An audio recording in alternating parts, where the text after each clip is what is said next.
அனைவருக்கும் வணக்கம். நெல்லிக்காய் இது நோய் எதிர்ப்பு சக்தியை அதிகரிக்க ரொம்ப ஹெல்ப் பண்ணுது. தினமும் ஒரு நெல்லிக்காய் சாப்பிட்டால் நல்லதுன்னு சொல்லுவாங்க. நான் இந்த நெல்லிக்காயை வச்சு ஒரு சுவையான சத்தான எளிதான மோர்க்குழம்பு செய்ய போகிறேன். இப்போ இந்த நெல்லிக்காய் மோர்க்குழம்புக்கு தேவையான பொருட்கள் என்னன்னு இப்போ பார்க்கலாம்.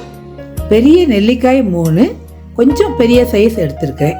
தயிர் 2 கப், தேங்காய் அரை மூடி, பச்சை மிளகாய் 3 அல்லது காரத்திற்கு ஏற்ப, காய்ந்த மிளகாய் 2, கருவேப்பிலை கொஞ்சம், கடுகு 1 டீஸ்பூன், வெந்தயம் அரை டீஸ்பூன், பெருங்காயம் 1/4 டீஸ்பூன், ஆயில் 1/2 டேபிள் ஸ்பூன், உப்பு சுவைக்கு ஏற்ப.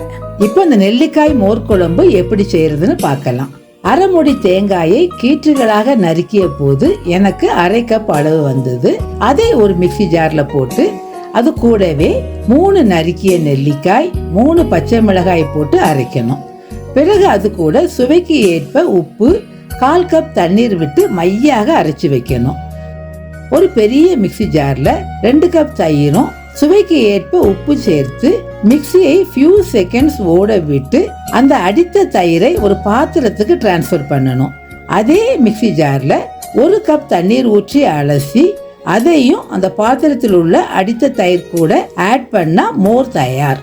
அந்த மோர் கூட நெல்லிக்காய் தேங்காய் பேஸ்டை சேர்த்து ஒரு கரண்டியை வைத்து நல்லா மிக்ஸ் பண்ணி வைக்கணும்.